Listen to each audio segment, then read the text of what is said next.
Hello everyone, welcome to the Yogascapes in Japan podcast series. My name is Amy McCartney. Yogascapes in Japan is a 2-year project funded by the Japanese Society for the Promotion of Science and is hosted by the Graduate School of Global Environmental Studies at Kyoto University, Japan.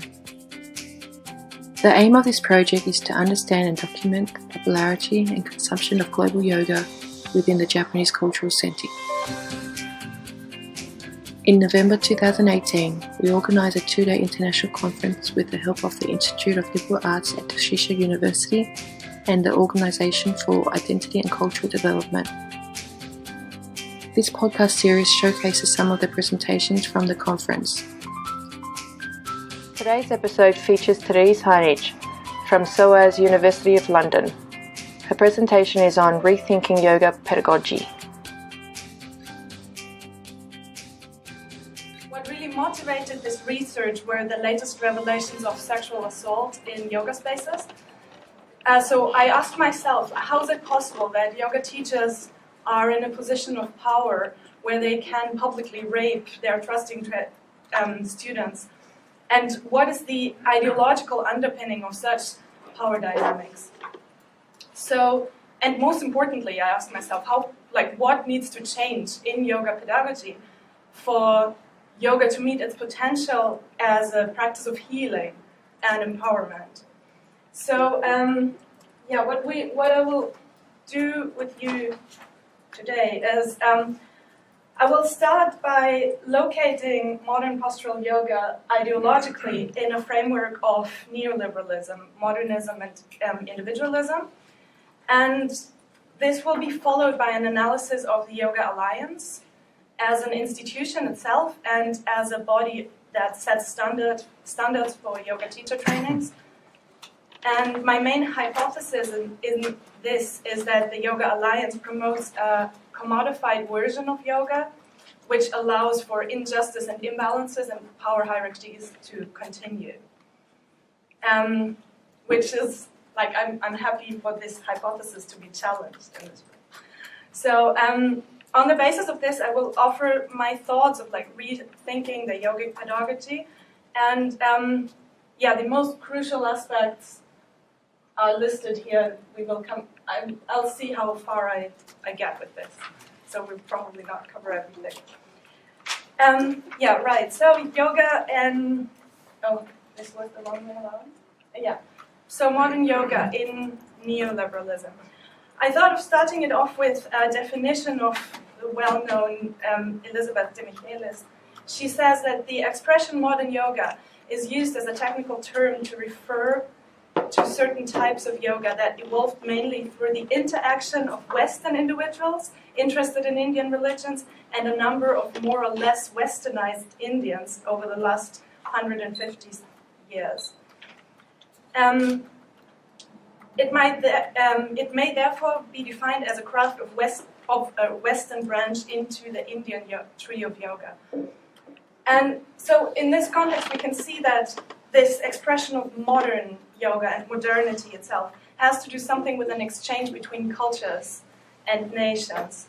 And I think without this international and transnational formation, an idea of yogascapes wouldn't be a thing even. So I think what all brought us here is this also exchange of goods and ideas. De Michelis goes on in saying the definition modern seems precise enough to describe its age and geographic cultural spread. I don't think that this is very accurate, for modernity has to be fewer than more than a historical period, but it also refers to a combination of culture and is closely intertwined with neoliberal individualism and the construction of nations as well. So I think we have to go a bit beyond that, also in thinking about modern yoga and yoga itself. So,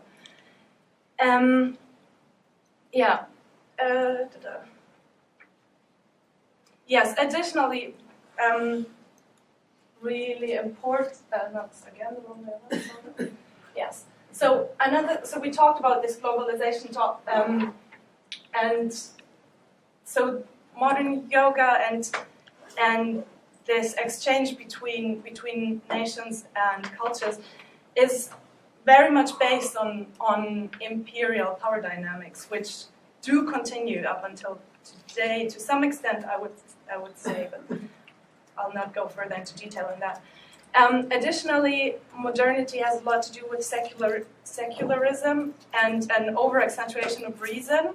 So this is mirrored in a formation of modern yoga as well, by the far-reaching medical studies that have been conducted since the first half of the 20th century.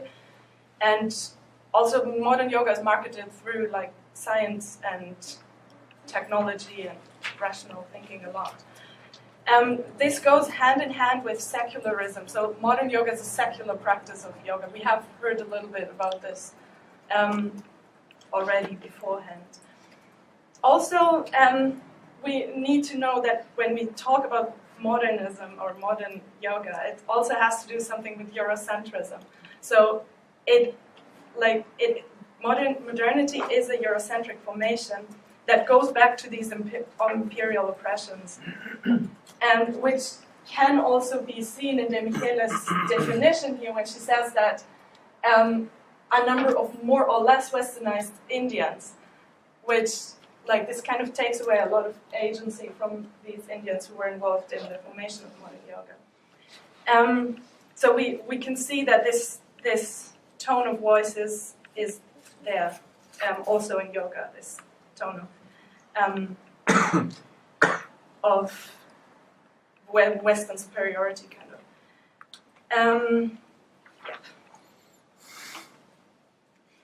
The narrative of individualism is something very closely linked to neoliberalism, and it kind of goes like this, that everyone is responsible for their own happiness and success. And if one works hard enough, they will get whatever they want. If it is the perfect handstand, if it is professional success, if it is love, whatever, anything, if you work hard enough, you'll get it. And by this emphasis on ambition and discipline, the fact that people start from different points in societies due to their social backgrounds, due to their cultures they live in, is very much ignored in this narrative. So that we start we don't all have equal opportunities in a society due to gender, due to race, due to many, many different intersecting identity factors. So, and I really like this quote of Balizet and Myers. They say that individual power is construed not as a function of intersectional identity, but rather as a complete disavowal of all identity categories and their political ramification. Thus, through modern formations of yoga and its marketing and capitalist power dynamics, these social hierarchies are reinforced. By kind of ignoring them, they are strengthened. The essential part of establishing yoga as a commodity is, or was, the mode of transmission as well. So when yoga was commodified, the yoga class was invented. There's Goldberg wrote an article about this, which is really interesting in his book, The Path to Modern Yoga. So by inventing a yoga class, so taking yoga out of the hermitage, out of a personal connection between the guru and the disciple, it's the profession of a yoga teacher was invented. So, and if we think about yoga teachers nowadays, we have to think about the Yoga Alliance as well. The Yoga Alliance is not the only institution of its sort, but I think it's the most far-reaching institution of its sort. So, when yoga's position in the market was secured, it also got institutionalized. However, this institutionalization did not result in a globally functioning body of regulation, but still the Yoga Alliance has a lot of hegemony in the yoga industry. So most of the yoga teacher trainings, or many of the yoga teacher trainings, are accredited by the Yoga Alliance. It's a US-based non-profit association, which was founded in 1997, which is pretty late, I think. It's interesting. And they themselves claim on their website that their mission is to, quote, promote and support the integrity and diversity of the teaching of yoga. And they do this by, quote, advocating for self-regulation in the yoga industry and to protect the yoga community of unfair and unnecessarily burdensome patents, taxation, and government regulation. So this is basically a definition of free market, isn't it? So they also see themselves as keeping the yoga market free, like keeping this, it's really like market dynamics, neoliberal market dynamics that they reinforce, and that's really the first thing you write on the About Us page of Yoga Alliance, which I found really interesting when I looked into it deeper. Yeah, the next thing, and of course we all know the Yoga Alliance for accrediting yoga teacher trainings, right? So I was looking into it a little bit closer, into these 200-hour programs. And just to get a short overview, who is in this room? Who here has done a 200-hour yoga teacher training accredited by Yoga Alliance? Oh, wow, I expected it to be more. That's interesting. Yeah, I also did one. Actually refers to asana practice, to physical yoga practice. And this makes up 60% of these 200 hours. So actually more than half of it is about personal physical practice. And if you look into what they talk about, it is a lot, the emphasis is a lot on physical achievement, on really achieving, mastering the asana. It's not about healing, it's really about learning the asana, knowing the asana well. And that makes more than half of a teacher training. And so I find it interesting that although participants in a yoga teacher training ought to transform into educators, into teachers, only 12% of hours taught is in teaching methodology. And teaching methodology, again, refers a lot to asana practice, not so much to pedagogy, to how to hold space, how to hold the room. Of course, we always have to consider that this is the idea of Yoga Alliance. What the different schools do might vary from this. But that's like the conceptualization that Yoga Alliance gives us. And even more interestingly, a maximum of 4% of these 12% are about the business of yoga as well. And they are included in teaching methodology. So this affiliation of teaching methods with the business of yoga shows how deeply the teaching of yoga is defined by capitalism and market dynamics. Or if we consider it the other way around, the Yoga Alliance also amplifies the location of yoga education in a consumer culture. If teaching means business. Aside from the business aspect, this is supposed to include communication skills, time management, boundaries, addressing special needs, which is not further discussed. It just says addressing special needs. Teaching styles and demonstration of asana. So again, you learn, even in these 12%, we're learning how to demonstrate asana. So again, we accentuate this physical practice, which really feeds very neatly into this neoliberal individualist narrative of you achieve your asana, so you will achieve your whatever success it is.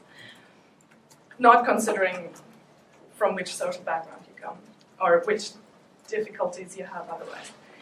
Yeah, then another thing that I guess is interesting in this academic setting where I think many of us here in this room probably have studied some yoga philosophy, however we define yoga philosophy. But the teaching of yoga philosophy, lifestyle and ethics consists of 16% of hours taught in yoga teacher trainings. And it says, quote, the study of yoga philosophies and traditional texts, such as the Yoga Sutra, Hatha Yoga Pratipika, and the Bhagavad Gita. Yeah, so I think if you would ask any Hindu, they would say these are religious texts, right? But here they are philosophy, lifestyle, and ethics. I think that's a quite interesting thing, which again feeds into this secularism and modernism. And it is, to some extent, one could argue, this is an appropriation of religious thought as well. And it underlines an argument that Anthony was making in an article, I think, called "It's Not Religious but Spiritual." And it kind of underlines this rhetoric of spirituality instead of religion, which again feeds into this neoliberal framework of not talking about religion too much. This is not to say that yoga needs to be religious, but I think if we talk about these texts, we need to talk about their religious background or about their place, about their context. But there's no mentioning of that whatsoever in the Yoga Alliance. So, okay, so this is kind of the first half of my presentation. And yeah, I aimed at showing you how this commodified yoga and yoga teacher trainings kind of reinforce these oppressive power structures of neoliberalism. And yeah, I have a few suggestions of reform.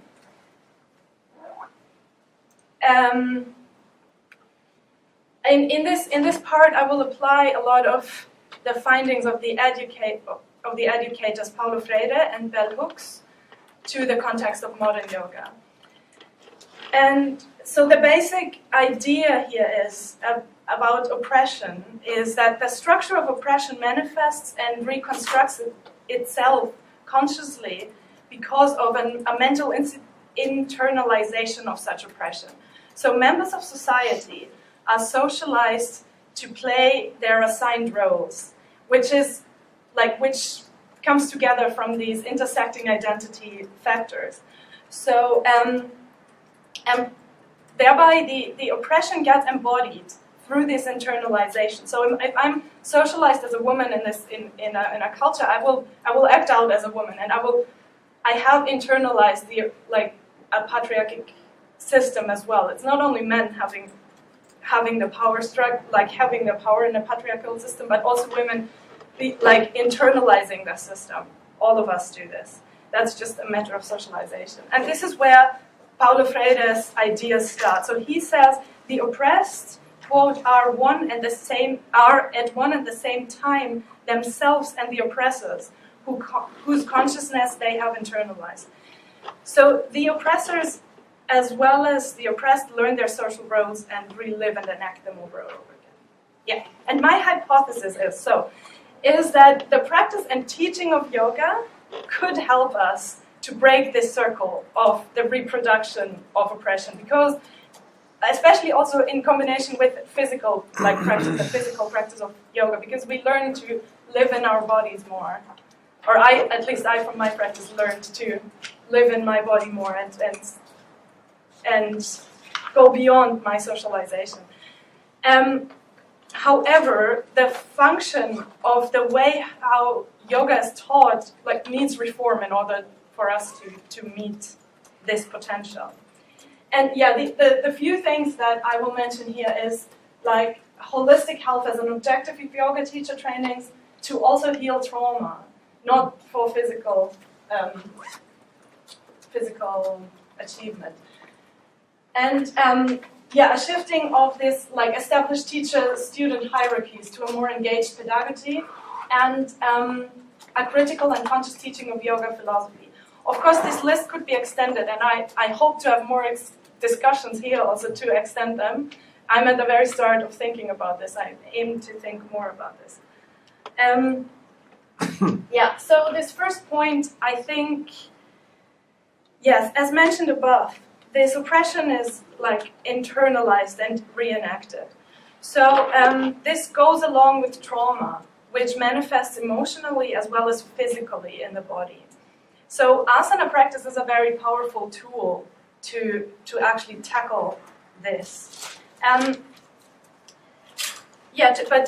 To change social structures, trauma needs to be healed, as well individually as collectively. And this goes for students as well as for teachers. So this, like yoga pedagogy, cannot only be aimed at the practitioners who come to our class once a week, but it has to be aimed at the teachers who teach them. So that's why I'm talking about teacher trainings again. Okay, thank you. Have I said everything? Yeah. Yeah. So I think it's really important for teachers to learn. Like, if we think about the holistic health of teachers, it's important for them also to be invested in an act of self-actualization and well-being, and which I think is often undermined in yoga schools, because you think, oh, they practice a lot of yoga, so they are happy and healthy anyway.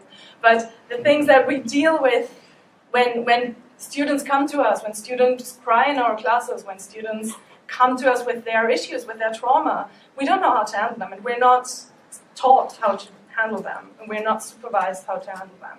And I think that's a really important part of this reform that I'm suggesting. Yeah. Okay. Looking at this engaged yoga pedagogy that I'm suggesting, I really draw from Bell Hooks's engaged pedagogy.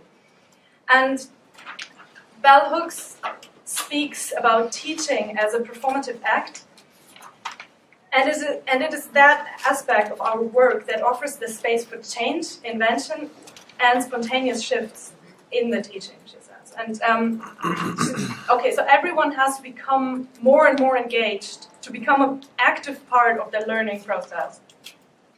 And she goes on in saying, like, engaged pedagogy does not seek simply to empower students. Any classroom that employs the holistic model of teaching will also be a place where the teachers grow and are empowered in the process. So you see already, like, she speaks about a holistic model of teaching, although she speaks of an academic context. So that's why I think her work fits very neatly into a yoga setting. And so what are her pedagogical elaborations? And so she sees the practice of teaching as a practice of holistic health. So she sees a teacher as a healer to some extent. And therefore, a teacher kind of needs to hold a safe space for healing and self-reflection as well.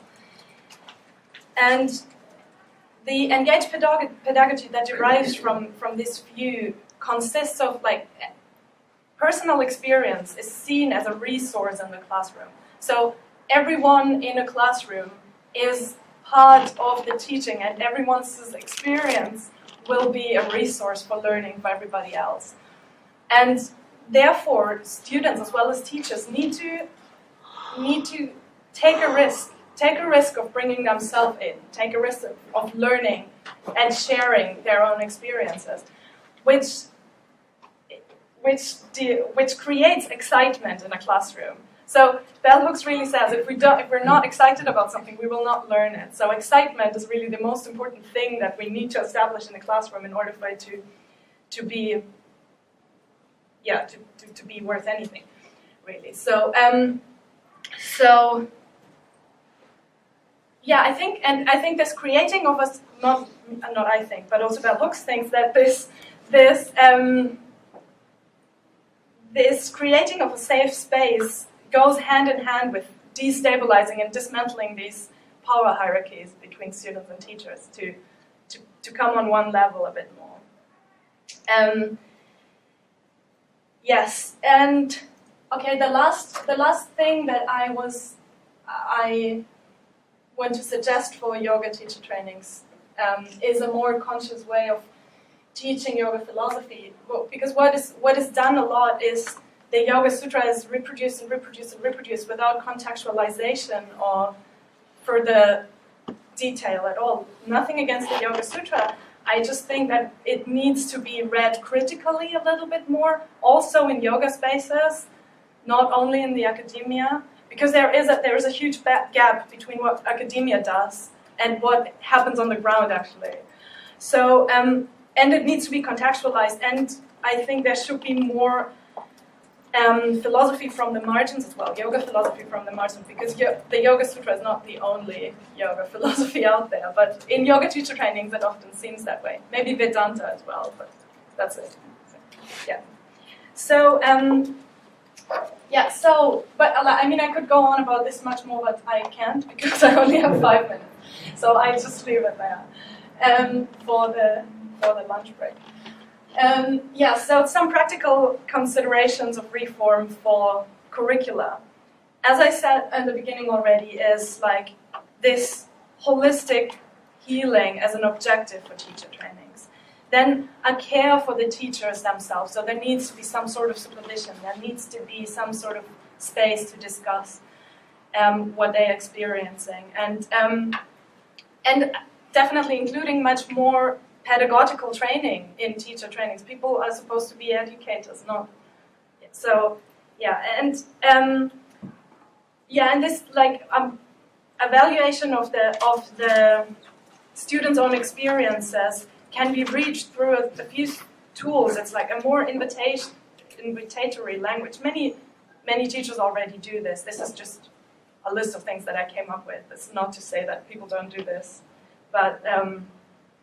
So like, and because in asana classes we very often hear commands, or very often hear imperative, like come into warrior pose 2 now.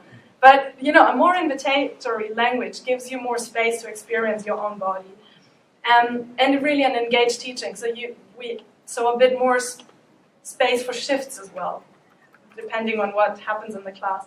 We need time for listening, I guess, as well. And this creation of a safe space is very important, I think, in yoga classes, which first and most importantly, we need consent for touch. And we need to make sure, as yoga teachers, that we have consent for touch. There are certain ways, there are beautiful consent cards available. This is a wonderful thing. But that's one thing that I would promote here. And then guidelines. In teacher trainings, having guidelines of how to be with each other, how to make sure that everyone feels safe. This has to be developed in a group itself, and a conscious and responsible teaching of yoga philosophy. Then, of course, as I said, I'm at the very beginning with all this, so there are loads of inspiration for further research. One of them, like as you might have noticed, I have not talked at all about traditional ways of teaching yoga, and there is a whole field out there that would be really interesting to explore. Unfortunately not in the scope of an MA dissertation, and also not in the scope of 20 minutes or 30 minutes here. Also going deeper into this aspect of trauma, into this aspect of yoga for healing trauma would be a really interesting field. And importantly also like a quantitative study of yoga teacher trainings. There's nothing out there. So if any one of you wants to do this, I would be very welcome. And I think you can come up with much more. And yes, thank you for listening.